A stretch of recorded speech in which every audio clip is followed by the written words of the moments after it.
University का पहला दिन था और रैगिंग के डर से मीरा के हाथ पैर फूल गए थे।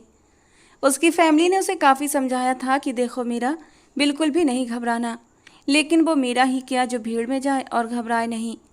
उसके पापा उसे यूनिवर्सिटी के गेट पर उतार कर चले गए थे और वो कांपते कदमों के साथ गेट पार करके अंदर आ चुकी थी। एक बड़े से दुपट्टे में लिपटी हुई वो खुद को छुपाने की कोशिश कर रही थी।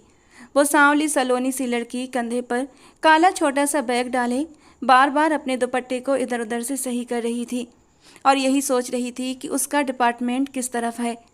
कुछ हिम्मत करके उसने कदम आगे बढ़ाए थे। कुछ देर इधर उधर चक्कर काटने के बाद वो एक जगह आकर रुक गई। उसे समझ नहीं आ रहा था कि वो क्या करे। बेफिक्र नौजवान लड़के लड़कियां इधर उधर घूम रहे थे, लेकिन किसी ने भी रुककर उस परेशान सी लड़की की तरफ ध्यान नहीं दिया था। वो घबराहट के मारे रो ही पड़ती कि एक नरम और प्यारी सी आवाज़ उसके पास उभरी। मे आई हेल्प यू? मीरा ने अपना झुका हुआ सिर ऊपर उठाया। एक अल्ट्रा मॉडर्न टाइप की और स्टाइलिश बेहद खूबसूरत लड़की उसके सामने खड़ी थी और उससे पूछ रही थी। उसके चेहरे पर एक नरम सी मुस्कुराहट थी। मीरा के गले से एक मरी मरी सी आवाज़ निकली, जी? नई आई हो? लड़की ने पूछा। किस डिपार्टमेंट की हो? इकोनॉमिक्स। मीरा ने सिर झुकाकर ऐसे जवाब दिया जैसे किसी जुर्म को कबूल कर रही हो। तो यहाँ क्यों खड़ी हो? लड़की ने सर को हल्का सा हिलाकर पूछा। डिपार्टमेंट नहीं मिल रहा। मीरा बुरी तरह हकलाई। लड़की ने एक नज़र उसके डर से सफ़ेद पड़ते चेहरे पर डाली और फिर एक निगाह उसके पीछे ही बने डिपार्टमेंट पर, जहाँ पर साफ तौर पर इकोनॉमिक्स डिपार्टमेंट लिखा हुआ नज़र आ रहा था। लड़की ने हैरत से सिर हिलाया। ये तुम्हारे पीछे ही तो है इकोनॉमिक्स डिपार्टमेंट, उसने हाथ से इशारा करके कहा। मीरा ने अचानक मुड़कर देखा और बुरी तरह शर्मिंदा हो गई। बाय द वे, मेरा नाम राशि है, केमिस्ट्री में मास्टर्स कर रही हूँ, सेकंड लास्ट सेमेस्टर है मेरा। लड़की ने अपना नाजुक सा दूध जैसा सफ़ेद हाथ उसकी ओर बढ़ाकर अपना इंट्रोडक्शन करवाया। मीरा ने कुछ हिचकिचाते हुए उससे हाथ मिलाया। तुम्हारा नाम क्या है? राशि ने पूछा। मीरा, वो हल्के लहजे में बोली थी। खूबसूरत और कॉन्फिडेंस से भरी राशि के सामने उसे अपना आप बेहद हीन और कम लग रहा था और हमेशा की तरह वो हीन भावना की शिकार हो गई थी। नाइस, नाम अच्छा है आपका। मीरा, तुम्हारा डिपार्टमेंट सामने ही है, तुम्हें कोई भी प्रॉब्लम हो तो मुझसे शेयर कर सकती हो। हाथ के इशारे से उस तरफ इशारा करते हुए राशि ने बहुत ही प्यार भरे अंदाज में कहा था। तो मीरा ने हल्के से सिर हिला दिया। आओ, मैं तुम्हें तुम्हारी क्लास तक छोड़ देती हूँ। एक्चुअली यूनिवर्सिटी इतनी बड़ी है कि अक्सर न्यू स्टूडेंट्स फर्स्ट डे पर बौखला जाते हैं, मगर परेशानी की बात नहीं है। हमारी इस यूनिवर्सिटी में बहुत ज़्यादा स्ट्रिक्ट रूल्स हैं। अब किसी भी तरह की कोई रैगिंग नहीं होती। यहाँ से किसी से भी पूछती वो तुम्हें तुम्हारे डिपार्टमेंट तक पहुँचा देता। वो बिल्कुल नॉर्मल से अंदाज में बात कर रही थी और मीरा का हाथ थामे उसके डिपार्टमेंट की ओर बढ़ रही थी। मीरा की झिझक अब कुछ कम होने लगी थी। मेरी एक दो फ्रेंड्स हैं यहाँ पर, मैं उनसे कह दूँगी कि तुम्हारा ख्याल रखें, वो उसे बता रही थी। फिर उसे उसकी क्लास तक छोड़कर चली गई। मीरा कांपते कदमों के साथ क्लास में दाखिल हो गई। सबने एक नज़र उस पर डाली थी। बड़े से काले दुपट्टे में खुद को छुपाती वो सांवली सलोनी सी, मगर देखने में फिर भी काफ़ी खूबसूरत और मासूम सी लग रही थी। हालांकि शक्ल से थोड़ी दब्बू भी नज़र आ रही थी। लड़कियों ने उसे देखकर नाक भौं चढ़ाई। लड़कों को उसमें कुछ खास नज़र आया था। मीरा पीछे की बेंचों में से एक पर जाकर बैठ गई और अपनी किताबें खोल लीं। राशि यूनिवर्सिटी से घर वापस पहुंची तो उसका ध्यान उसी लड़की मीरा की ओर था। मम्मी, मैं आपको बता नहीं सकती वो कितनी इनसिक्योर और घबराई हुई लड़की थी। मुझे डर था कहीं रो न दे। राशि काफ़ी देर से अपनी माँ अर्पिता जी के कान खा रही थी। तो बेटा, आप उसके साथ दोस्ती करें और उसे गार्ड करती रहा करें। धीरे धीरे वो भी यूनिवर्सिटी में एडजस्ट हो जाएगी। अर्पिता जी ने फैशन मैगजीन के पन्ने पलटते हुए अपने ख़ास अंदाज में जवाब दिया। हाँ मम्मी, मैं तो उसे फ्रेंडशिप करने का पक्का इरादा कर चुकी हूँ। बहुत ही इनोसेंट और क्यूट सी है वो, छोटी सी लगती है, बिल्कुल किसी कॉलेज गर्ल की तरह। राशि के दिमाग पर आज सिर्फ और सिर्फ मीरा सवार थी। कौन छोटी सी लगती है? एक शोख और खूबसूरत मर्दाना आवाज़ पर वो दोनों चौंक कर पलटी थीं और फिर राशि अरुण भैया कहकर एकदम से अपनी जगह से उछल पड़ी थी। अरुण आर्मी की फुल यूनिफॉर्म में एक छोटा सा सफरी बैग कंधे पर टांगे कमरे में दाखिल हो रहा था। उसकी शेव हल्की बढ़ी हुई थी और चेहरे पर थकान के आसार थे, मगर काली आंखें जिंदगी की चमक से भरपूर थीं। What a surprise! राशि भाई से लिपट गई थी। कैसी है मेरी गुड़िया? कप्तान अरुण ने बहन के सिर पर प्यार करते हुए मोहब्बत से पूछा। एकदम फिट। राशि अलग होते हुए बोली। आगे बढ़कर अरुण अपनी माँ के कदमों में झुक गया और उनसे आशीर्वाद लेने लगा और फिर उनके गले लग गया। ये तो उसकी बचपन की ही आदत थी। अर्पिता जी ने अपने इस आज्ञाकारी बेटे के सिर पर एक प्यार भरा चुंबन दिया था और उसे अपने पास बिठा लिया। भैया, मुझे इतनी खुशी हो रही है आपको यहाँ देखकर कि मैं बता नहीं सकती। राशि की खुशी उसके चेहरे से साफ जाहिर थी। कैप्टन अरुण मुस्कुराते हुए माँ के बराबर बैठ चुका था। कितने दिनों के लिए आए हो बेटा? अर्पिता जी ने मोहब्बत से उसका चेहरा छूकर पूछा। पूरे 1 महीने के लिए आया हूँ मम्मी। उसके जवाब पर राशि तो खुशी के मारे उछल पड़ी। वाह भैया, इसका मतलब आप सुनैना दीदी की शादी अटेंड करके ही जाएंगे। कितना मज़ा आएगा, वो एकदम एक्साइटेड होकर बोली थी। बिल्कुल, खूब एंजॉय करेंगे सब मिलकर। अरुण ने उसकी बात पर हामी भरी थी। हाँ बिल्कुल एंजॉय करना। अभी जाओ पारो से कहकर भाई का कमरा सेट करवाओ और जाते हुए 1-2 कप चाय भी भिजवा देना, अर्पिता जी ने कहा, जबकि अरुण ने अपना सिर माँ की गोद में रख दिया। मैं आपको बहुत मिस करता था मम्मी। मैं भी तुझे बहुत मिस करती थी बेटा, लेकिन फिर ये सोचकर मेरे दिल को सुकून था कि मेरा बेटा देश के लिए इतनी मेहनत कर रहा है और मुझे गर्व करना चाहिए कि मैं एक बहादुर फौजी की माँ हूँ। उसके घने बालों में उंगलियां फेरते हुए वो ममता से भरपूर अंदाज में कह रही थीं। अरुण को अपनी माँ की बातों और उनके मजबूत इरादों पर गर्व महसूस हुआ। ये उनकी परवरिश का ही नतीजा था कि आज वो तीनों बहन भाई जिंदगी के हर मैदान में कामयाबियां बटोर रहे थे। अब मेरे साथ चले मम्मी, अब मुझे घर मिल चुका है। बहुत अकेला हूँ वहाँ पर। तेरी तन्हाई का हल भी सोच लिया है मैंने। हल? जरूर भैया की शादी करेंगी ना? मम्मी के पीछे से राशि ने कमरे में दाखिल होते हुए उनकी बात को बीच में ही पकड़ लिया था और अर्पिता जी खुलकर मुस्कुराईं। बिल्कुल, अब सुनैना के बाद अरुण का ही नंबर है। बेटा, कोई लड़की पसंद है तो बता दो, बाद में शिकायत मत करना कि आपकी मर्जी का ख्याल नहीं किया गया। राशि फर्श पर ही बैठ चुकी थी। हाँ बेटा, तुम्हारी जो पसंद है उसे बता देना। जिंदगी तो तुम्हें ही उसके साथ गुजारनी है। अर्पिता जी जो एक खुले विचारों वाली औरत थीं, उन्होंने कभी भी अपने बच्चों पर अपनी सोच नहीं थोपी थी। पसंद तो कोई नहीं है मम्मी, लेकिन अगर कोई पसंद आई तो सबसे पहले आपको ही बताऊंगा, अरुण ने संजीदगी से जवाब दिया। वैसे भैया, आपको किस तरह की लड़कियां पसंद हैं? राशि ने जासूसी वाले अंदाज में पूछा था। एकदम शर्मीली टाइप, जो गैर मर्दों की निगाहें अपने ऊपर हराम समझें, जो खुद को सिर्फ और सिर्फ अपने पति के लिए सहेज कर रखें। इससे ज़्यादा मुझे कुछ नहीं चाहिए। बिना किसी हिचकिचाहट के उसने अपने मन की बात अपनी बहन और माँ के सामने रख दी थी। ये क्या बात हुई भैया? बस एक ही क्वालिटी, यानी लड़की शर्मीली होनी चाहिए। गुड़िया, शर्म एक ऐसा जेवर है जो हर लड़की के पास होना चाहिए।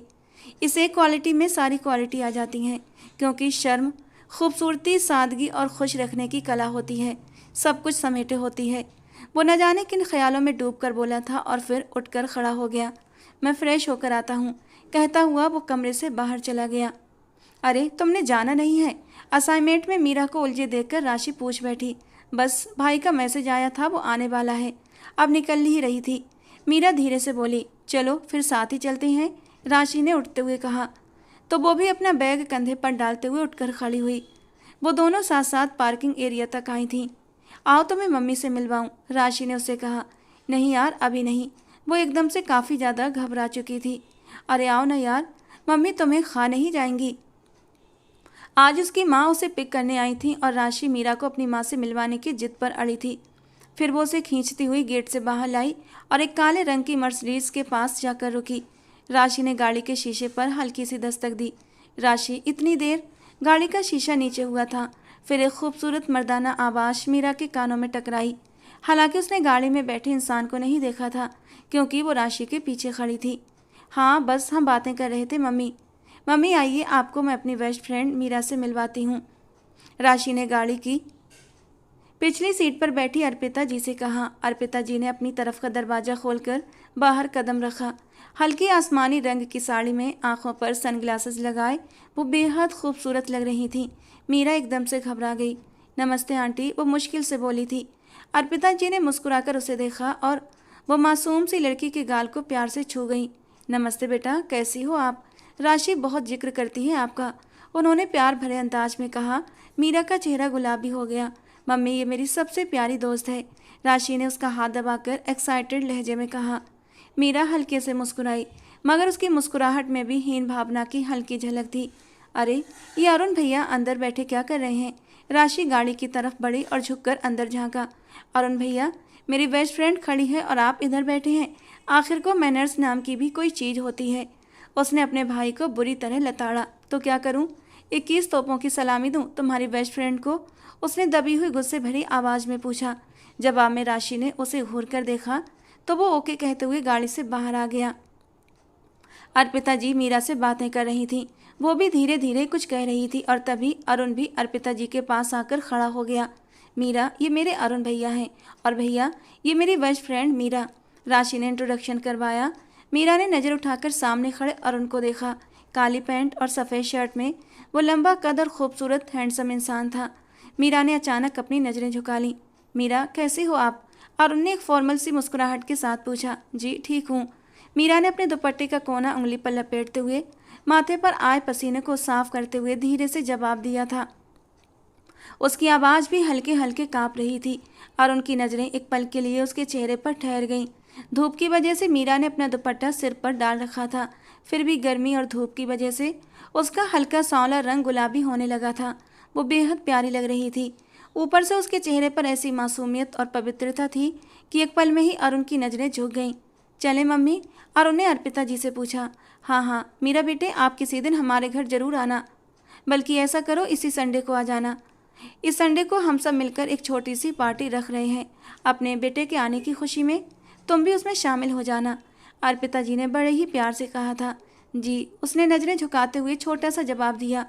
अरुण की मौजूदगी उसे बुरी तरह कंफ्यूज कर रही थी और अरुण उसके घबराने पर दिल ही दिल में हैरान हो रहा था कि यूनिवर्सिटी में पढ़ने वाली कोई लड़की इतनी शर्मीली और आत्मविश्वास से खाली हो सकती है। हर सूरत में आना है तुमने, राशि ने धमकी भरे अंदाज में कहा। मीरा ने नज़रें उठाई तो उसे सामने से अपने भाई राहुल की बाइक आती दिखी तो उसकी जान में जान आई थी। मेरा भाई आ गया, वो जल्दी से बोली। उसके चेहरे पर एकदम से राहत की लहर दौड़ गई थी, जिसे अरुण ने गौर से देखा। ओके बाय, फिर मिलेंगे। राशि ने उसकी दाएं गाल को हल्के से चूम कर कहा।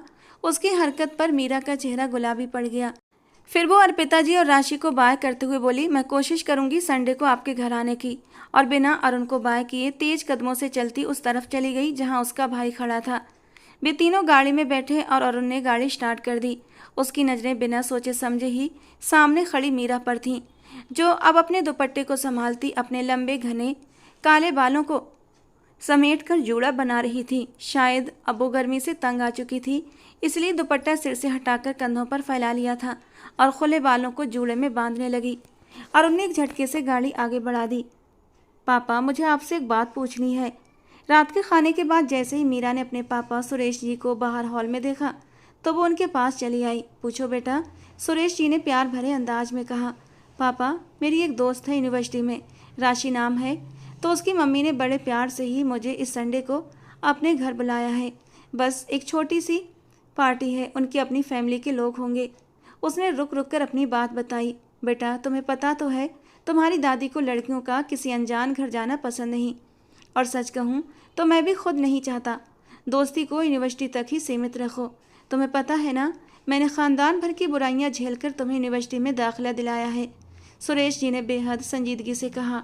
मीरा बहुत सारी बातें मन में लिए चुपचाप बिना बहस किए अपने कमरे में चली गई। उसकी दादी और उसकी भाभियों ने भी इस बात का विरोध ही किया था। अगले दिन मीरा ने राशि को समझाने की कोशिश की तो वो नाराज़ हो गई। तू समझती नहीं है यार, हमारे घर का माहौल ऐसा नहीं है कि लड़कियां अपने दोस्तों के घर जाएं। प्लीज़ राशि, माइंड मत करना, तू मेरी इकलौती दोस्त है, मैं तुझे नाराज़ नहीं कर सकती। अगर मैं तेरे घर आकर सबसे बात करूं तब तो मान जाएंगे ना सब लोग? राशि ने पूछा। पता नहीं, कुछ कह नहीं सकती, उसने धीरे से जवाब दिया। जबकि राशि ने उसका एड्रेस मांग लिया तो उसने अपना एड्रेस राशि को दे दिया। राशि अगले दिन शाम को ही उनके घर पहुंच चुकी थी। आंगन में मौजूद सभी की नज़रें राशि की ओर उठी और फिर पलटना भूल गईं। वो इतनी खूबसूरत थी और ऊपर से उसके कपड़े पहनने का स्टाइल खूबसूरत और बोल्ड, इस मिडिल क्लास घर के लोगों के लिए चौंका देने वाला था। हाय, कैसी हो? राशि ने आगे बढ़कर पूछा। मैं बिल्कुल ठीक हूँ। आपको घर ढूंढने में कोई प्रॉब्लम तो नहीं हुई? बिल्कुल भी नहीं, राशि बोलती हुई इसके साथ आंगन की तरफ बढ़ गई। आज तुम यूनिवर्सिटी नहीं गई थी और मैं तुम्हें बहुत मिस कर रही थी, तो सोचा तुमसे मिल लूँ और साथ ही साथ अपनी सिस्टर की शादी में इनवाइट भी कर दूँ। बहुत अच्छा किया तुमने जो तुम आ गई। मीरा ने धीरे से कहा। नमस्ते जी। आगे बढ़कर राशि ने आंगन में बैठे सभी लोगों को नमस्ते किया। वे सब तो अभी तक उसके इस बोल्ड अंदाज को देखकर ही स्तब्ध थे कि उसके इतने नम्र स्वभाव ने उन्हें और भी चौंका दिया। अगले ही पल वो सब बड़ों के पैर छूकर आशीर्वाद लेने लगी। लोग हक्का बक्का रह गए थे। ये मेरी मम्मी है, ये मेरे दादू, और ये बड़ी भाभी, ये छोटी भाभी। मीरा जल्दी जल्दी सबका इंट्रोडक्शन करवाने लगी। राशि ने सबके साथ हल्की फुल्की बात की और फिर तख्त पर बैठे दादू के बराबर में आकर बैठ गई। वहां मौजूद सब लोग राशि की पर्सनालिटी से इतनी बुरी तरह इम्प्रेस हो गए थे कि बौखलाहट और घबराहट एक साथ छा गई थी। राशि ने अपने लेयर्स में कटे लंबे सीधे बालों को समेट कर दाएं कंधे पर डाला। अभी वो कुछ और बोलती कि गेट पर हल्की दस्तक हुई थी। राहुल दरवाजे की ओर बढ़ा और मीरा ने जल्दी से पीछे से आवाज़ लगाई, राहुल ऐसा करो। राशि के ड्राइवर को बाहर ड्राइंग रूम में। उसकी बात अधूरी ही रह गई थी क्योंकि दरवाजे से अंदर दाखिल होने वाला इंसान ड्राइवर नहीं बल्कि अरुण था। राशि हंसने लगी जबकि अरुण के चेहरे से साफ जाहिर था कि वो मीरा के शब्दों को सुन चुका है। मीरा शर्मिंदगी से बुरी तरह घबरा गई। मेरे भाई को ड्राइवर मत कहो यार, राशि हंसते हुए बोली, जबकि अरुण अब अंदर आ चुका था। वहां मौजूद सभी लोगों की नज़रें उसकी तरफ उठीं और उसके लिए तारीफ के भाव उभरे। ये मेरे भाई हैं आंटी, मेरे अरुण भैया, राशि ने उठते हुए कहा, जबकि अरुण धीरे से चलता हुआ आंगन में आया। अरुण ने शिष्टता से दादू और मीरा की माँ अनीता जी को नमस्ते किया। आई एम सॉरी, मुझे लगा राशि तुम ड्राइवर के साथ आई हो, मीरा ने राशि के साथ बैठते हुए धीमी आवाज़ में कहा। इट्स ओके यार, राशि ने लापरवाही से कहा। अरे भाई, बच्चों के लिए कुछ खाने पीने को लाओ, दादी ने आवाज़ लगाई। मैं सिर्फ अपनी बहन की शादी का कार्ड देने आई हूँ आंटी।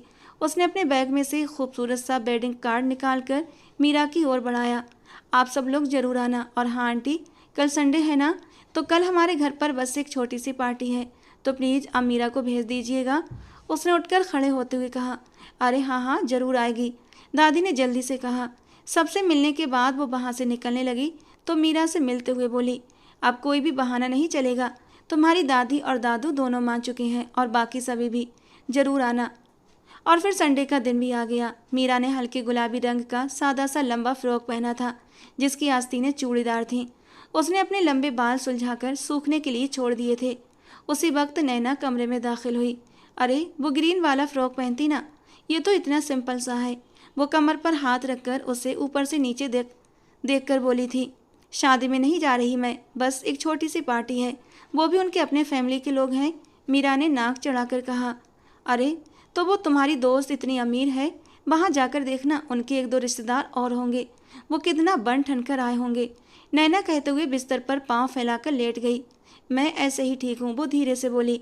अच्छा बाबा, थोड़ा सा मेकअप तो कर लो, बिल्कुल फीका सलगम लग रही हो। मीरा ने पलटकर आईने में खुद को देखा। बड़ी बड़ी काली आंखें, ऊंची सुतवा, छोटी सी नाक और कटावदार हल्के गुलाबी होंठ। वो आमसी होते हुए भी बेहद खूबसूरत लग रही थी। अच्छा काजल ही लगा लो यार, नैना ने फिर सलाह दी।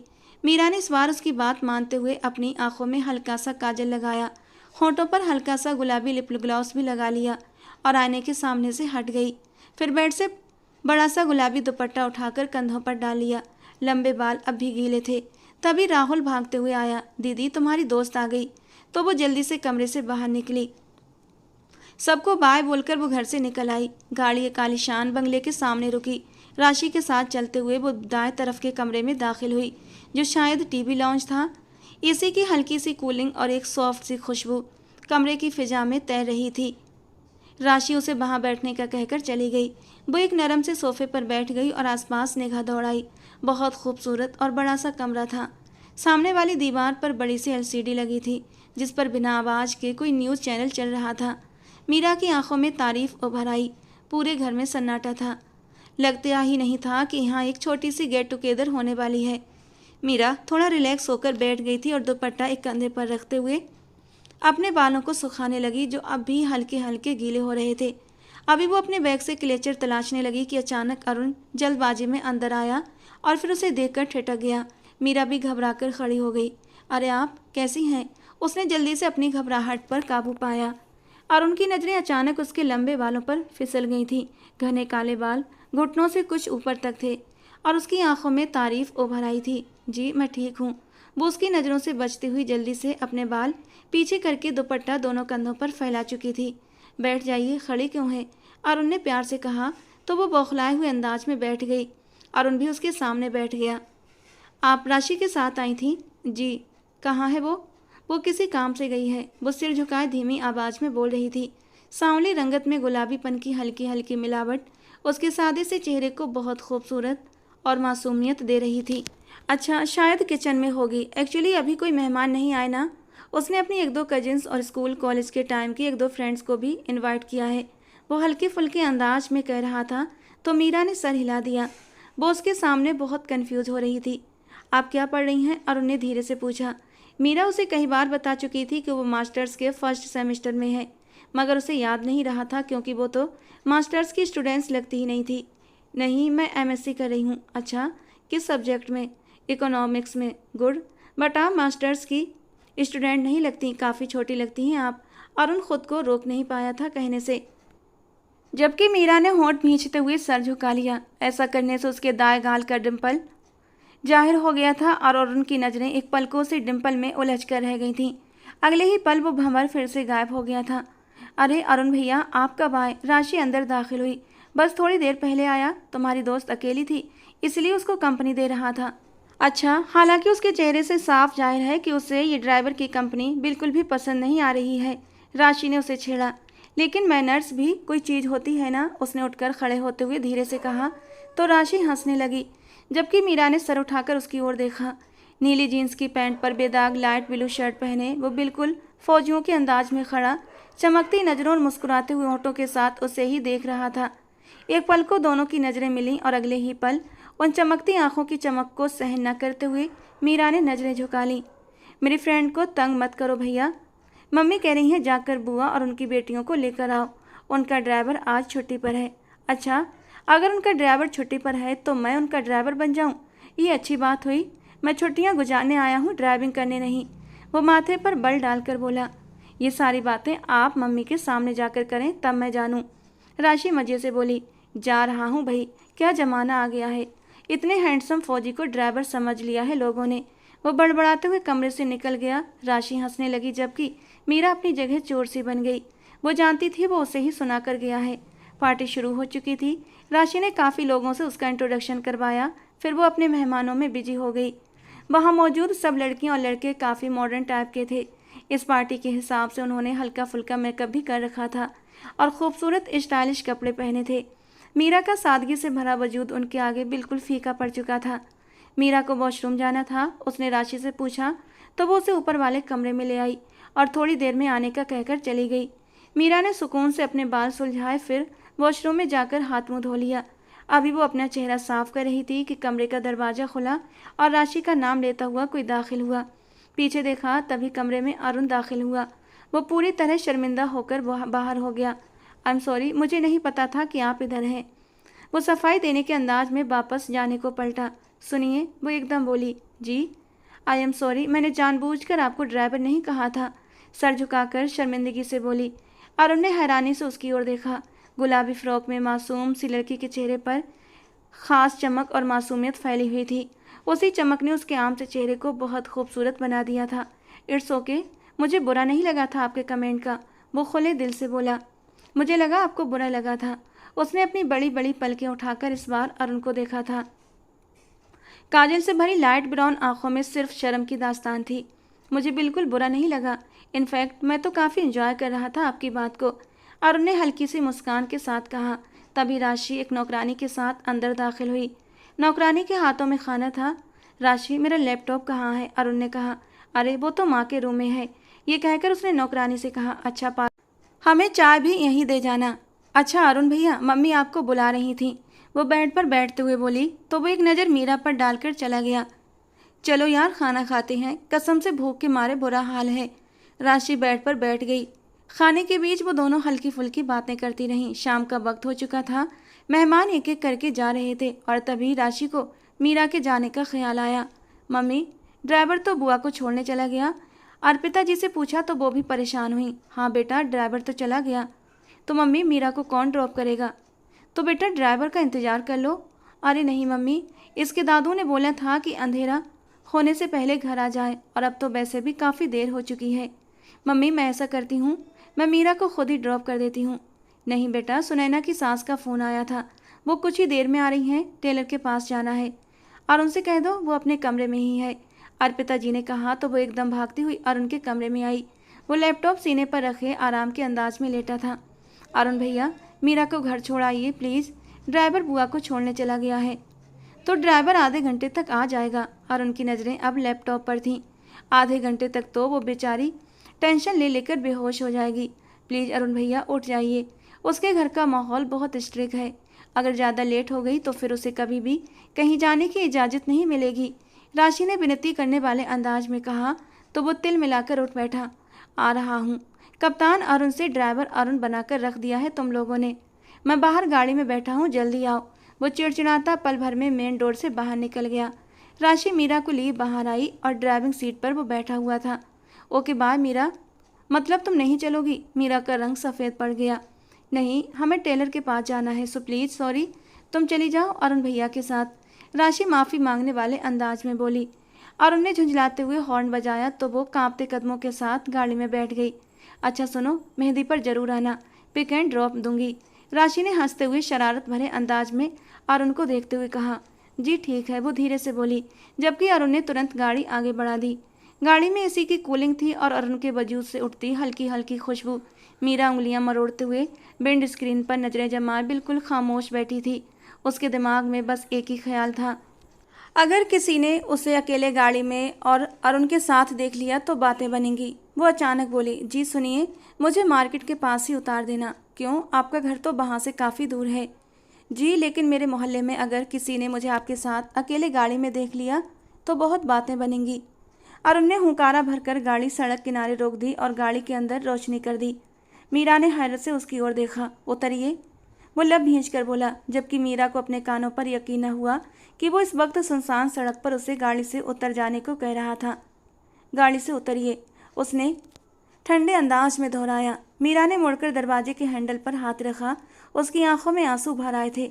सुनिए, उसके पुकारने पर उसने पलटकर उसकी ओर देखा।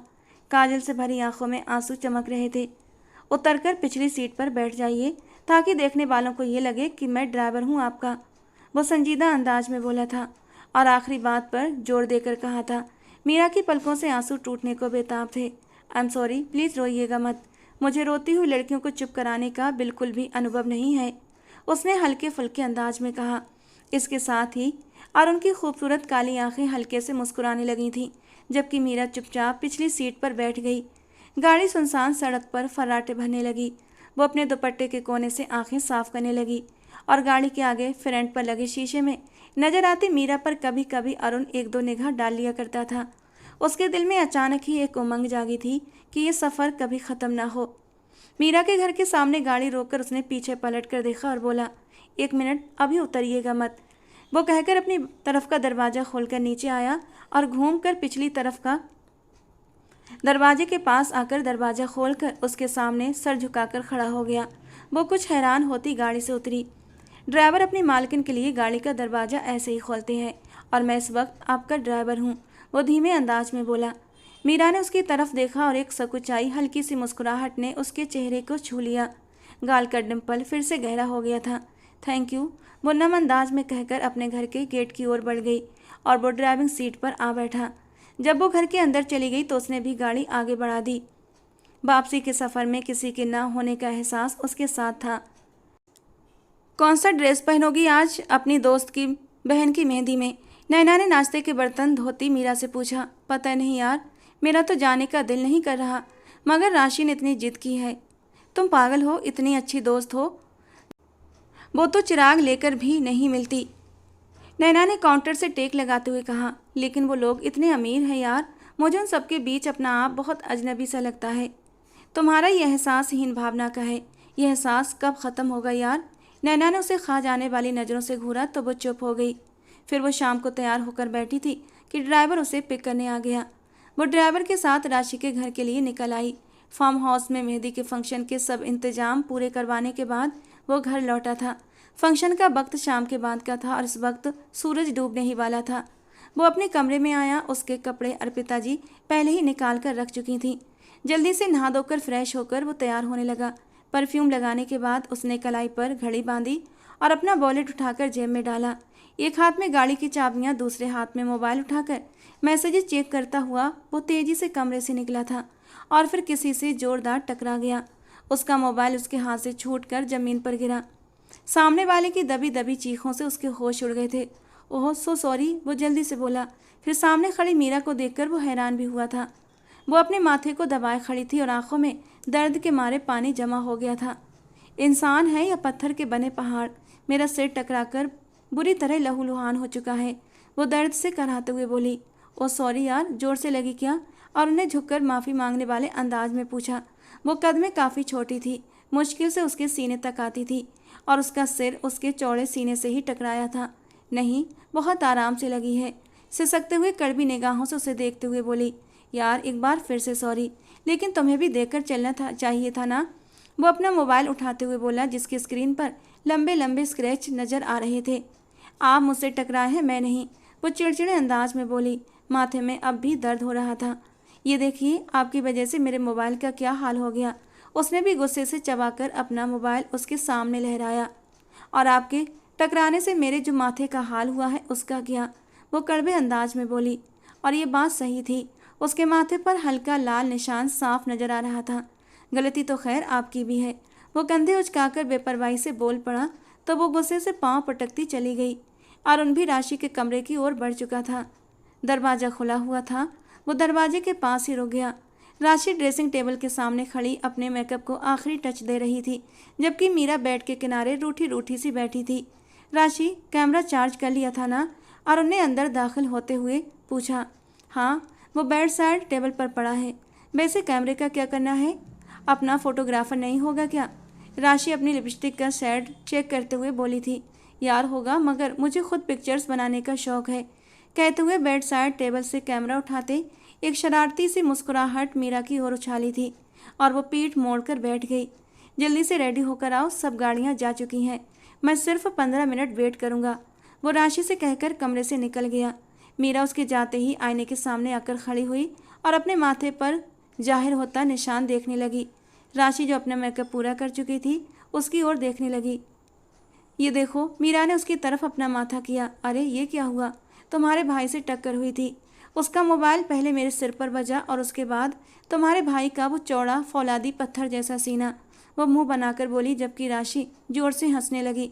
अच्छा चलो मुंह मत बनाओ, हल्का सा मेकअप कर देती हूँ, तुम्हारा ये निशान छुप जाएगा, राशि ने कहा। फिर उसके ना करने के बावजूद भी उसका हल्का सा मेकअप कर दिया। मीरा ने अपने बालों को जूड़े में लपेटा, दुपट्टा अच्छी तरह खुद पर डालकर राशि के साथ बाहर पोर्च तक आई। राशि फ्रंट सीट पर बैठी, जबकि मीरा पिछली सीट पर बैठ गई और गाड़ी चल पड़ी। अरुण भैया, आपने मीरा को टक्कर क्यों मारी? राशि ने मजाक के अंदाज में पूछा। तौबा तौबा, भला मैं इतनी बड़ी गुस्ताखी कर सकता हूँ? असल में हम दोनों अचानक ही एक दूसरे से टकरा गए थे। क्यों मीरा, यही हुआ था ना? वो शरारती मूड में था, वो कुछ नहीं बोली, जबकि मुंह फुलाए बैठी रही और खिड़की से बाहर देखने लगी। फंक्शन में राशि की और भी दोस्तें आई हुई थीं। उनमें से एक दोस्त प्रिया, जो उसके कॉलेज टाइम की थी, वो अरुण के कुछ ज़्यादा ही करीब होने की कोशिश कर रही थी। और ये देखकर पता नहीं क्यों मीरा को बिल्कुल भी अच्छा नहीं लग रहा था। दिल में जैसे सन्नाटे उतर रहे थे। नहीं, तुम उस इंसान के बारे में नहीं सोच सकती, वो कभी तुम्हारा नहीं हो सकता। तुम कहाँ ज़मीन की खाक और वो आसमान का चांद। उसके दिल ने उसे याद दिलाया और फिर वो बाकी फंक्शन बड़ी मुश्किल से गुजार पाई। वहाँ से घर वापस आई तो सामने एक तूफान खड़ा था। उसकी बुआ घर पर मौजूद थी। उसे देखते ही वो उठकर ऊंची ऊंची आवाज़ में चिल्लाने लगी। अरे, हमारे घर में कभी ऐसा हुआ था कि आधी आधी रात को लड़कियां घर से बाहर रहें और फिर ड्राइवर के साथ घर लौटें? बहुत खुली छूट दे दी है भैया ने। ये ना हो किसी दिन तुम्हारे सारे सपनों पर खाक डाल दे, फिर सिर पकड़कर बैठे रहना। इस जैसी लड़कियां जब अपने कदम बाहर रखें तो कब बहक जाएं कुछ पता नहीं चलता। मैं आपसे अपने देवर के रिश्ते की बात कर रही थी ना। अब विजय चाहता है कि ये शादी इसी महीने हो जाए। अरे, मेरे देवर ने तो जब से इसे गाड़ियों में आते जाते देखा है तब से ही वो बेचारा परेशान है। आज मुझे बताया कि आधी रात को ये घर से बाहर थी। मैं तो भागी भागी चली आई। अब बस बहुत हो गया, ये दोबारा मुझे बाहर जाती हुई दिखाई ना दे और आप जल्द से जल्द शादी की तैयारियां करें, क्योंकि शादी 1 महीने के अंदर अंदर होगी। 1 महीना काफ़ी है आप लोगों को दहेज वगैरह तैयार करने के लिए। बस शादी की तैयारी के साथ साथ दहेज की भी तैयारी करते रहना। दहेज की लिस्ट मैं आपको दे दूंगी। वो लगातार बोलती जा रही थी और सब लोग नजरें झुकाए बैठे थे। मीरा को तकलीफ हुई थी कि किसी ने भी आगे बढ़कर उसका साथ नहीं दिया था। वो रोती हुई वहां से अपने कमरे में जाकर पूरी रात रोती रही। रोते रहने की वजह से अगली सुबह वो बुखार में तप रही थी और शायद विजय जैसी गिरी हुई सोच वाले इंसान से शादी करने का डर भी उसके दिमाग पर बुरी तरह सवार था, जिसने उसे झंझोड़ कर रख दिया था। आज सुनैना की बारात थी और अरुण सुबह से काफ़ी बिजी था। होटल में सारे इंतजाम वही देख रहा था। कुछ देर बाद बारात भी आ चुकी थी, मगर जिसका इंतजार था वो अभी तक नहीं आई थी। उसने कितनी बार दरवाजे की ओर देखा था कि शायद वो आ जाए। फिर वो पलटा और तेजी से ब्राइडल रूम की ओर बढ़ा। दरवाजा लॉक करके अंदर दाखिल हुआ तो सुनैना और राशि सेल्फी ले रही थी। बहुत प्यारी लग रही है मेरी गुड़िया, वो सुनैना का माथा चूमते हुए बोला। थैंक यू भैया, अब आप भी जल्दी से मामा को बहू दे दें। वो मुस्कुराकर बोली, हाँ बहुत जल्दी, भगवान ने चाहा तो। वो हल्का सा मुस्कुराया और फिर राशि का हाथ थामकर बाहर ले गया। राशि, तुम्हारी दोस्त क्यों नहीं आई? कौन सी वाली? वो हैरानी से बोली। वही जो मासूम सी है, क्या नाम था उसका? हाँ मीरा, वो जल्दी से बोला। नहीं वो नहीं आई, दरअसल मैंने फ़ोन किया था, उसकी माँ ने बताया कि उसे बहुत ज़्यादा बुखार है तो वो नहीं आ सकती। मैंने बात भी की थी उससे, उससे तो बात भी नहीं हो रही थी, उसकी आवाज़ बुखार की वजह से काँप रही थी। मीरा ने बताया तो उसके अंदर जैसे बेचैनी सी बढ़ने लगी। चलो अच्छा ठीक है, वो धीरे से बोला और फिर बाहर मेहमानों को अटेंड करने चला गया। मगर उसका दिल न जाने क्यों उदास था। विदाई के वक्त जब वो लोग घर लौटे तो उसने कपड़े चेंज कर लिए, सोफे पर बैठकर अपना सिर पीछे की ओर टिका दिया और उसी के बारे में सोचने लगा। फिर 3 दिन लगातार गुजर चुके थे और वो आज दोस्तों के साथ घूमने चला गया था। जब वो वापस आया तो राशि तैयार हो रही थी। तुम कहीं जा रही हो? उसने हैरानी से पूछा। भैया आज मीरा की मंगनी है तो वहीं जा रही हूँ। उसके बाद अरुण को ऐसा महसूस हुआ कि पूरा आसमान उसके सिर पर गिर पड़ा है। क्यों इतनी जल्दी मंगनी? कुछ हुआ था क्या? नहीं मुझे नहीं पता, वो तो बस उसकी बहन का फ़ोन आया था कि उसकी मंगनी है और उसकी बहन पार्लर जाना नहीं चाहती तो आकर मैं उसे तैयार कर दूं।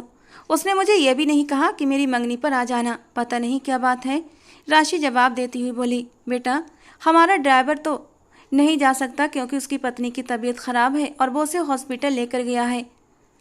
तो तुम गाड़ी चला लोगी? अर्पिता जी ने अंदर आते हुए पूछा। चला लूँगी मामा, मगर फिर आप ही रोइएगा, यहाँ ना मार देना वहाँ ना मार देना, वो सिर खुजलाते हुए बोली।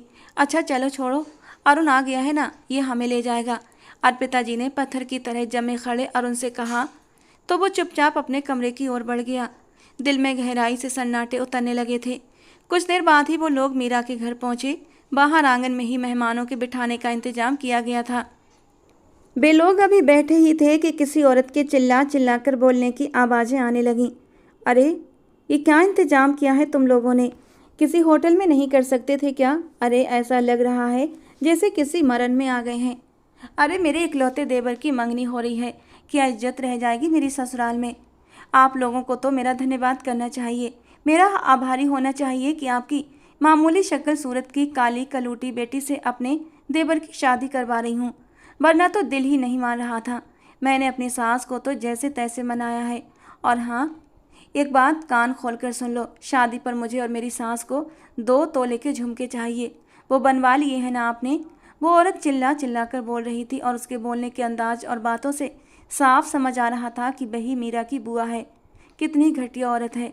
तौबा तौबा, अरे अपने ही भाई के घर में इस तरह की बातें कर रही है। बहनें तो अपने भाइयों पर जान देती हैं, इसे अपने भाई का जरा भी एहसास नहीं। अरे तेरा भाई तुझे और तेरी सास को 2 तोले सोना कहाँ से ला कर देगा? पता नहीं मैंने क्या खाकर तुझे पैदा किया था, जो मेरे घर तुझ जैसी डायन बेटी पैदा हुई, जो अपने ही भाई के घर में डाका डालना चाहती है। अरे अपने ही अपनों के काम आते हैं और कोई दहेज और सोना नहीं मिलेगा। मेरा बच्चा सारी ज़िंदगी मेहनत करता रहा, पहले बहनों की शादियां करवाईं और अब बेटियों की बारी है।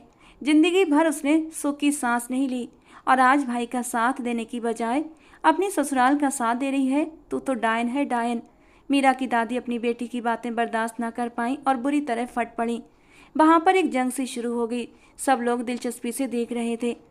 मैं अब अपने देवर का रिश्ता यहाँ नहीं करूँगी, उसके लिए लड़कियों की कमी नहीं है। मैं भी देखती हूँ आपकी काली कलूटी बेटी को कौन सा शहजादा बिहाने आता है और कौन उसे दहेज के बिना लेकर जाता है। अरे ऐसी शक्ल को तो कोई लाखों में भी लेकर न जाए। बुआ ने फिर से जहर उगला। बस बहुत हो गया। मैं अपनी बेटी बेच नहीं रहा जो ऐसी बातें कर रही हो। शर्म आनी चाहिए, अपनी ही भतीजी के बारे में इस तरह की बात कर रही हो। भगवान ने तुम्हें बेटी दी होती ना तो तुम्हें बेटियों के दुख मालूम होते।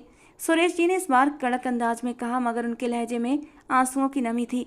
हाँ हाँ, मैं ही बुरी हूँ तो बस ख़त्म करें फिर ये सब बातें। जहाँ करना है ना अपनी बेटी का रिश्ता करें। मैं भी देखती हूँ कौन लेकर जाता है इसे। वो औरत बोली तो अरुण को बर्दाश्त ना हुआ। वो एकदम से उठा। अंकल, अगर आप इजाज़त दें तो मैं आपकी बेटी से शादी करना चाहता हूँ और इस दुनिया को बताना चाहता हूँ कि ज़रूरी नहीं बेटियों के घर दहेज और पैसों से बचते हैं। ये नसीब की बात है और भगवान जिसके नसीब में जो लिखता है उसे वही मिलता है। उसकी बात पर अर्पिता जी और राशि एकदम हैरान हुए। बेटा, ये वक्त जज्बाती बातों का नहीं है। तुम ऐसे किसी भी लड़की से शादी कैसे कर सकते हो? अर्पिता जी ने धीरे से पूछा। माँ, मैं बहुत सोच समझ कर ये फैसला कर रहा हूँ और जिस तरह की पवित्र और शर्म की मूरत में ढली मैं लड़की चाहता था, मीरा वही है और मैं इसे शादी दिलो जान से करना चाहता हूँ। लेकिन आपकी इजाज़त भी मुझे चाहिए। वो अपनी माँ के कदमों में बैठते हुए बोला। सब लोग हैरत से मुंह खोले देख रहे थे। फिर अर्पिता जी हल्के से मुस्कुराईं और सिर हाँ में हिला दिया। कुछ ही देर में जहाँ मंगनी होने जा रही थी अब वहाँ शादी का इंतजाम हो गया था, क्योंकि वो अब और देर नहीं करना चाहता था। सीधे सीधे मीरा को अपना बनाकर वो उसे यहाँ से लेकर चले जाना चाहता था। राशि तो बहुत ज़्यादा एक्साइटेड हो गई थी। उसे तो यकीन ही नहीं आ रहा था, मगर मीरा एकदम पत्थर बनी बैठी थी। मीरा के माँ बाप भाई बहन बहुत ज़्यादा सुकून से और खुश दिखाई दे रहे थे, मगर दूसरी तरफ बुआ चीखती चिल्लाती वहाँ से निकल गई थी। अगर आपकी इजाज़त हो तो मैं विदाई अभी इसी वक्त चाहता हूँ। दरअसल मेरी 15 दिन के बाद वापसी है, तो मैं काफ़ी समय के बाद वापस आता हूँ, लगभग 2-3 महीने के बाद। इसीलिए मैं इससे पहले ही शादी करके मीरा को अपने साथ ले जाना चाहता हूँ। और उन्हें सुरेश जी से कहा, लेकिन बेटा कुछ लेन देन तो होना ही चाहिए ना। इस तरह कैसे बेटी को खाली हाथ विदा कर दूँ? लोग क्या कहेंगे कि बोझ थी हम पर। सुरेश जी ने कहा, अंकल, खराबी बताऊं कब पैदा होती है? जब हम लोगों की आंखों से देखते हैं और कानों से सुनते हैं। ये लोग आपकी ना खुशी में खुश हो सकते हैं ना ही आपके गम में उदास। इसीलिए लोगों की फिक्र करना छोड़ दीजिए। वो अपने ख़ास अंदाज में मीठे मीठे बोलता हुआ सुरेश जी का दिल मोह ले गया। तुम्हारे जैसे बेटे हों तो कभी कोई अपनी बेटियों को बोझ न समझे और ना ही उन्हें विदा करते हुए डरे। सुरेश जी ने हाथ जोड़ते हुए कहा तो जल्दी से उसने उनके जुड़े हुए हाथ अपने हाथों में थाम लिए थे। कुछ ही देर में उन दोनों की शादी हो गई और उसे विदा करवाकर वो अपने घर पहुंच चुका था। सुनैना को खबर दी गई तो वो भी भागी भागी चली आई। वो भी खुश थी कि उसके भाई की शादी हो गई, लेकिन इस बात का दुख सबको था कि इतनी सादगी से ये शादी हुई थी। सुनैना और राशि उसे लेकर कमरे में आईं और वहां बिठाने के बाद वापस चली गईं। वो उनके जाने के बाद उठी और ड्रेसिंग के सामने जाकर अपना रूप देखने लगी। सांवली सी रंगत में इस वक्त वो कोई चांद सी दुल्हन तो नहीं लग रही थी, मगर वो काफ़ी अच्छी लग रही थी। लेकिन जो उसकी झोली में चांद डाल दिया गया था, उसके सामने तो शायद वो कुछ भी नहीं थी। कुछ देर के बाद दरवाज़ा नॉक हुआ, साथ ही अरुण अंदर दाखिल हुआ। वो मुस्कुराता हुआ उसके ठीक पीछे आकर खड़ा हो गया। जब उसने निगाहें उठाकर सामने मिरर में देखा तो अपने आप को और भी कम पाया। सफ़ेद शर्ट में अरुण इस वक्त बहुत खूबसूरत लग रहा था, जबकि वो दुल्हन के ख़ास ड्रेस में भी बहुत आमसी लग रही थी। दिमाग में हीन भावना का एहसास फिर से भरने लगा। वो बिना जवाब दिए उसकी साइड से होकर जाने लगी तो अरुण ने उसके बाजू थाम लिए। अरे किधर जा रही हो? बैठो, बातें करते हैं। अरुण ने उसे खींचकर अपने करीब करते हुए गंभीर अंदाज में कहा तो वो एक झटके से खुद को छुड़ाते हुए उससे दूर हो गई और अरुण के चेहरे पर हैरत के भाव उभर आए। क्या हुआ? तुम ठीक तो हो? तुम्हें मैं ठीक लग रही हूँ, क्योंकि शादी आपने मुझसे दुनिया को दिखाने के लिए की कि आप बहुत महान इंसान हैं, जिसने मुझ जैसी आम सी लड़की को चुन लिया, वो भी बिना किसी डिमांड के। होने वाले मंगेतर ने मुझे ठुकरा दिया और आप आगे बढ़कर शादी के लिए तैयार हो गए। कोई ड्रामा चल रहा था क्या कि आपको हीरो बनकर अपनी हमदर्दी दिखानी थी, सबकी नज़रों में महान बनना था कि देखो इस मासूम बेबस लड़की को मैं अपना रहा हूँ। वो तो जैसे गुस्से के मारे फट पड़ी थी। तुम गलत समझ रही हो मीरा, ऐसी बात नहीं है। मैं ये सब किसी हमदर्दी में नहीं कर रहा, बल्कि वो उसका हाथ थामकर एक्सप्लेन करना चाहता था, मगर वो एक झटके से अपना हाथ छुड़ाकर पीछे हो गई। दूर रहकर बात कीजिए मुझसे, मुझे किसी भी बात में बहलाने की कोशिश मत कीजिए। मैं अच्छी तरह से अपनी औकात जानती हूँ। वो हथेली से अपने आंसू साफ करते हुए वॉशरूम की ओर बढ़ गई। वो उदास अफसोस करता हुआ वहीं सोफे पर बैठ गया। मुझे आते ही उसके साथ इस तरह बिहेव नहीं करना चाहिए था, वो अपने मन में सोचने लगा। वो इंसान जिससे उसकी शादी टूटी, शायद वो उसे चाहती होगी। चाहे कुछ भी हो, किसी लड़की का शादी टूट जाना कोई मामूली बात नहीं होती। इसलिए मैंने उसे और दुख दिए इसलिए मैंने उसे जाने बगैर अपने कदम उसकी ओर बढ़ा दिए। वो अपना माथा मसलते हुए सोचने लगा। कुछ देर बाद वो बाहर आई और फिर बेड पर करवट लेकर लेट गई। वो सर झटक कर उठकर कपड़े चेंज करने लगा और वापस आया तो शायद वो सो चुकी थी या फिर सोने का नाटक कर रही थी, मगर वो भी चुपचाप दूसरी साइड पर लेट गया। लेकिन दिल बहुत अजीब सा हो रहा था। अगली सुबह आँख खुली तो निगाह अचानक ही उस दिशा में गई जहाँ पर वो अपने लंबे सिल्की बालों को सुलझा रही थी। हल्के येलो कलर के सूट में उसकी सांवली रंगत दमक रही थी।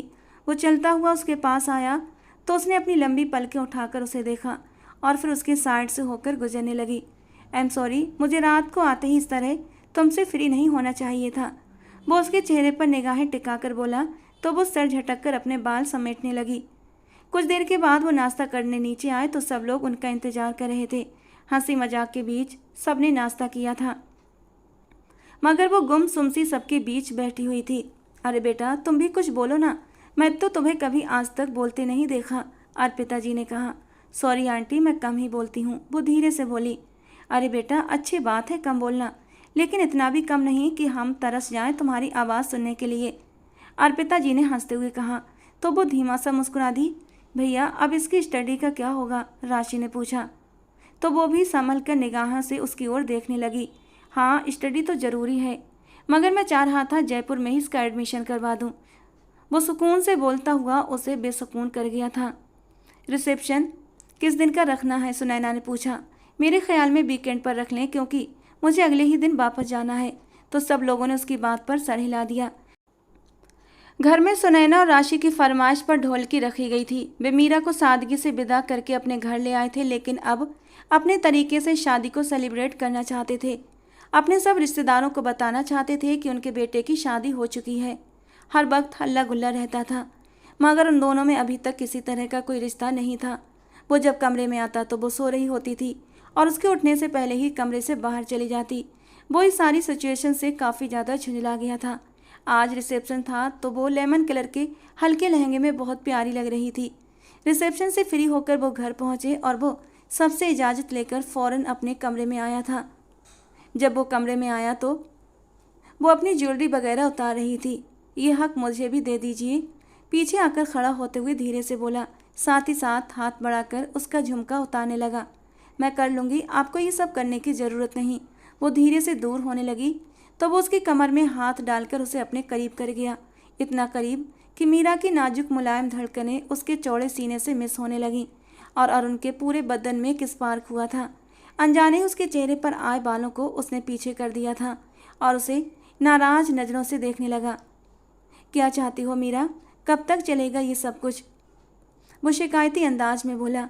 मैं जानती हूँ कि आप ये रिश्ता सिर्फ और सिर्फ इंसानी हमदर्दी निभाने की कोशिश में कर रहे हैं, वरना मुझ जैसी आम सी, बस इससे आगे एक शब्द भी मत बोलना। समझती क्या हो खुद को? तुमने एक बार भी मुझसे पूछा कि मैं क्या चाहता हूँ? मैंने तुमसे शादी क्यों की? मैं इसके रीज़न बताने की कोशिश भी करता रहा, मगर तुमने सुनना गवारा नहीं किया।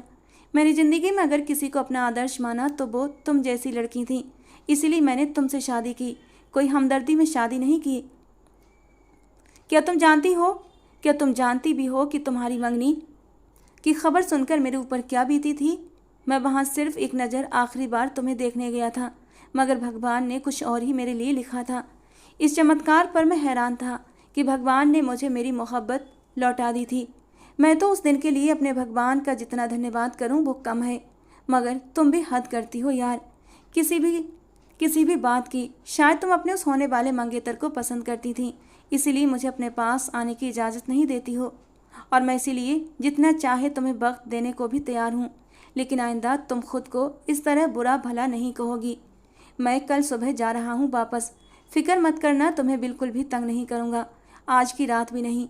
वो दर्द में कहता हुआ वॉशरूम की ओर बढ़ गया। उसकी बातों पर वो एकदम पत्थर बनी खड़ी रह गई। उसे तो अपनी किस्मत पर हमेशा से शिकवा रहा था। अपनी शक्ल सूरत को लेकर वो हमेशा हीन भावना का शिकार रहा करती थी, मगर इतना डैशिंग हैंडसम इंसान उससे मोहब्बत करता था, ये बात तो उसके ख्यालों में भी नहीं थी।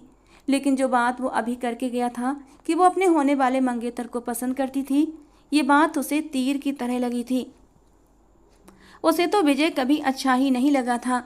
उसने अगर कभी किसी को चाहा था तो वो अरुण ही था, मगर कभी चाहत का इजहार नहीं किया था, क्योंकि वो खुद को उसके काबिल ही नहीं समझती थी। वो वॉशरूम से निकला और अपना तकिया उठाकर सोफे पर लेट गया। अगले दिन सुबह वो उठी तो साइड टेबल पर एक खत पड़ा हुआ था। उसने उठाया और पढ़ना शुरू कर दिया। हमारे रिश्ते के बारे में प्लीज़ किसी को कुछ पता नहीं चलना चाहिए, और तुम फिक्र मत करो। अगर तुम मेरे साथ नहीं रहना चाहो तो भी मैं तुम्हारी खुशी के लिए तुम्हें आज़ाद कर दूंगा। और हाँ, अपनी पढ़ाई यहीं पर रहकर कंटिन्यू करना। कल से तुम यूनिवर्सिटी जाना शुरू कर दो, और फिक्र मत करना, मैं तुम्हें यहाँ जयपुर आने के लिए कभी भी फोर्स नहीं करूँगा। खत में लिखे हुए शब्द पढ़कर वो जैसे एकदम सन्न रह गई थी। दिन हफ्तों में गुजर चुके थे। वो अपनी रूटीन के अनुसार यूनिवर्सिटी जा रही थी। उनके रिश्ते के बारे में किसी को कोई भनक नहीं पड़ी थी। आज शाम जब वो घर आई तो सामने बैठे अरुण को देखकर दिल की धड़कन थम सी गई। वो अपनी फौजी यूनिफॉर्म में था और शायद अभी अभी घर आया था। लीजिए, आपकी धर्म पत्नी जी भी आ गई हैं, इसे संभालिए। और वो उंगलियां मरोड़ते हुए उसके सामने जाकर खड़ी हो गई थी। बोलने की हिम्मत नहीं हुई थी। उसने एक नज़र उस पर डाली। मैं कमरे में जा रहा हूँ, एक कप कॉफ़ी भेज देना। कहता हुआ वो कमरे की ओर बढ़ गया और वो कॉफ़ी बनाने के लिए किचन में चली गई। कॉफ़ी बनाकर कमरे में आई तो वो फ्रेश हो चुका था और सोफे पर बैठा हुआ था। तुमने ये तकलीफ़ क्यों की, किसी नौकर से कह देती। उसके हाथ से कप मांगते हुए वो धीरे से बोला तो वो अपने होंठ भींच कर रह गई। आप नाराज़ हैं मुझसे? रात को डिनर के बाद वो विंडो के पास खड़ा चाय पी रहा था जब वो उसके पास आकर बोली थी, नहीं, क्योंकि नाराज़ तो उनसे हुआ जाता है जिनसे दिल का कोई रिश्ता होता है। वो बेरुखी भरे अंदाज में बोला तो मीरा की आंखें नम होने लगीं। फिर वो एकदम से उसे पीछे से लिपट गई और अरुण तो एकदम सन्न रह गया था। मुझे माफ़ कर दें, मैंने बहुत गलत किया आपके साथ, लेकिन मैं बहुत डर गई थी। बचपन से बस अपने लिए नेगेटिव बातें सुनी थी कि ये बदसूरत है, कम सूरत है, काली है। ये सुन सुनकर मैं जैसे खुद को कम समझने लगी थी। वो उसकी पीठ से सर लगाकर रोते हुए बोली। वो धीरे से उसे अपने पीछे से हटाते हुए पलटा और उसके हाथ थामकर अपने करीब कर गया। मीरा, भगवान की बनाई हुई कोई भी चीज़ बदसूरत नहीं होती, इंसान तो बिल्कुल भी नहीं। भगवान ने इंसान को बड़े ही प्यार से बनाया है और यही उसकी खूबसूरती है। दूसरी बात, लोग क्या कहते हैं उसको दिल पर लगाना, ये सबसे बड़ी खराबी है। मैंने उस दिन तुम्हारे पापा को भी यही बोला था, आज तुमसे बोल रहा हूँ। लोग हमें किसी हाल में जीने नहीं देते। कुछ भी कर लो, लोग कमियां तलाश कर लेते हैं, क्योंकि लोगों का काम ही यही है। तुम खुद को देखो कि तुम कैसी हो। तुम्हें तुम्हारी नज़रें खूबसूरत बनाती हैं, ना कि किसी और की। अगर नहीं देखा तो चलो खुद को छोड़ दो। आज मैं तुम्हें अपनी नज़रों से बताता हूँ कि तुम कितनी हसीन हो। तुम कैसी हो, देखो, ये मोटी मोटी सी काली आँखें जिनकी लंबी पलकें इस कप्तान की धड़कनों को बढ़ा देती हैं। वो उसके चेहरे को हाथों में भरते हुए खुमारी भरे अंदाज में बोला। फिर बारी बारी उसकी आंखों पर अपने होंठ रख गया, जबकि वो शर्म से सिमट गई थी। और देखो, मेरी जरा सी शरारत से ये शर्म की फैली हुई हल्की लाली जो किसी भी मेकअप को मात देती है। वो उसके गालों को चूमते हुए बोला। उसकी बेबाकियों पर वो कांपने लगी थी। और देखिए इन रेशमी बालों को, जिनकी खुशबू मेरे दिल को एक नया सुकून देती है। उसके जूड़े में कैद बालों को खोलते हुए हाथ में भरकर अपने लबों से लगाते हुए बोला तो वो घबराकर उसके चौड़े सीने में अपना चेहरा छुपा गई। वो हल्के से मुस्कुराता हुआ उसे अपनी बाहों में ले गया। मुझे भी आपसे कुछ कहना है, उसने सर उठाकर कहा। हाँ बोलो, वो उसके पंखुड़ी से लबों को देखते हुए बोला। मैं अपने उस होने वाले मंगेतर से मोहब्बत नहीं करती थी। मेरी तो जान जा रही थी कि मेरी उस बदतमीज़ से शादी होने वाली है। आपको पता है, जब आप राशि की दोस्त प्रिया के करीब हो रहे थे उस दिन सुनैना दीदी की शादी में, तो मुझे बहुत बुरा लगा था। मैं जान ही नहीं पाई कि मैं कब कैसे आपको पसंद करने लगी थी। वो धीमे अंदाज में बोली, जैसे अपने किसी जुर्म का इकरार कर रही हो, मगर उसका ये इकरार तो जैसे अरुण को नई जिंदगी दे गया था। वो दोबारा से उसके चेहरे को अपने हाथों में भरकर उसे दीवानों की तरह देखने लगा। फिर से कहो मीरा, जो अभी तुमने कहा कि तुम मुझे पसंद करती थीं, वो दीवानगी भरे अंदाज में बोला। तो इसके इस अंदाज पर वो शर्म से लाल हो गई। मैं आपसे मोहब्बत करने लगी हूँ, जब आपको पहली बार देखा था तब से ही, और आज इस यूनिफॉर्म में देखकर तो मेरी मोहब्बत आपके लिए और भी ज़्यादा बढ़ गई है। और आप बहुत अच्छे लग रहे हैं, बहुत हैंडसम, बहुत क्यूट हैं आप, और बहुत खूबसूरत भी। वो अब की बार मुस्कुराकर बोली तो वो हंस पड़ा। ये तो तुम्हारी निगाहों का कमाल है मैडम, वो बोला। फिर अपने अंगूठे से उसके लबों को हल्के से रब करने लगा। इन होठों ने आज मेरे लिए जो इकरार किया है ना, इस इकरार के बदले इनको कुछ ना कुछ तो देना पड़ेगा। वो बोला तो उसने सटपटाकर उसे देखा, मगर उसकी शरारती निगाहों के सामने हार मानते हुए निगाहें झुका लीं। कप्तान अरुण तो इन गिरती उठती पलकों को देखकर पागल हो गया था। वो उसकी ठोड़ी को थाम कर उसका चेहरा ऊपर करते हुए उसके चेहरे के हर नक्श को बड़े ही प्यार से अपने लबों से छूने लगा। उसके लबों को अपनी पकड़ में ले गया। फिर वो उसे एक झटके में अपनी बाहों में उठाते हुए बेड की ओर बढ़ा और नरमी से बिठाते हुए खुद भी उसके पहलू में बैठ गया। फिर साइड टेबल से मखमली केस निकाला और उसमें से एक डायमंड रिंग निकालकर उसे पहनाई और उसके हाथों पर भी अपने होंठ रख दिए। वो शर्माती हुई उसके सीने में दुबक गई। आज की रात आपकी सारी शर्म उतार दूंगा, वो उसके कान की लौ को चूमते हुए बोला। तो वो धीमा सा मुस्कुराती उसकी शर्ट को दोनों हाथों की मुट्ठियों में जकड़े उसके और भी करीब हो गई और वो उसे अपनी बाहों में समेट चुका था और उस पर अपनी शिद्दतें बरसाने लगा। अगली सुबह बहुत हसीन थी। वो ड्रेसिंग टेबल के सामने खड़ी अपने बाल सुलझाते हुए मुस्कुरा रही थी। आज से उसे अपना आप बहुत खूबसूरत लग रहा था। उसने आज खुद को उसकी निगाहों से देखा था और उनकी आँख खुली तो उसे यूँ मुस्कुराते देखा। वो धीरे से उठा और उसके करीब जाते हुए उसे अपनी बाहों में भर लिया तो वो एकदम से चौंक गई। क्या बात है मैडम, अकेले अकेले मुस्कुरा रही हो? कुछ नहीं, बस अपनी किस्मत पर खुश हो रही थी। उसकी बात के जवाब में वो कॉन्फिडेंस भरे अंदाज में बोली थी। तो ये बात है। अच्छा, अब इतनी अपनी किस्मत पर बाद में खुश होते रहना, पहले काम करो, जल्दी से तैयार हो जाओ, फिर हम आपके मायके होकर आते हैं, क्योंकि फिर हमें कल सुबह जयपुर के लिए निकलना है। इस बार तो साथ चलोगी ना? वो मुस्कुराकर बोला। मैं तो पहले भी जाना चाहती थी, आपने मेरी बात ही नहीं सुनी, नाराज होकर चले गए थे। वो रूठे अंदाज में बोलती सीधा और उनके दिल में उतरती महसूस हुई। अच्छा जी, अगर ऐसी ही बात थी तो कहा क्यों नहीं? वो उसका रुख अपनी ओर करते हुए बोला। आपसे डर लग रहा था, बहुत गुस्से में थे आप, वो मुंह लटकाकर बोली। तो वो हल्के से मुस्कुराते हुए अपने होठों से उसके गालों को छू गया और वो शर्माती हुई उसके सीने से लग गई। फिर वो उसे तैयार होने के लिए कहकर वॉशरूम चला गया। कुछ देर के बाद वो फ्रेश होकर नीचे आई और अर्पिता जी को बताने के बाद वो उसकी फैमिली से मिलने चले गए। सब लोग उन्हें देखकर काफ़ी खुश हुए थे। उसकी फैमिली और उनके सामने बिछी जा रही थी। उनकी मोहब्बतें देखकर वो बस मुस्कुरा रहा था। फिर सबसे इजाज़त लेकर शाम को वो लोग घर वापस आए और फिर जयपुर जाने की तैयारियां करने लगे। अगले दिन सुबह सुबह वो लोग जयपुर के लिए निकल गए थे, ज़िंदगी के एक नए सफ़र की ओर, जहां सिर्फ और सिर्फ खुशियां उनका इंतज़ार कर रही थीं। दोस्तों, कहानी कैसी लगी ज़रूर बताना। पसंद आई हो तो प्लीज़ लाइक करना। हमारी कहानियाँ सुनने के लिए हमारे चैनल को सब्सक्राइब जरूर करना। मिलते हैं दोस्तों अगली किसी नई कहानी में।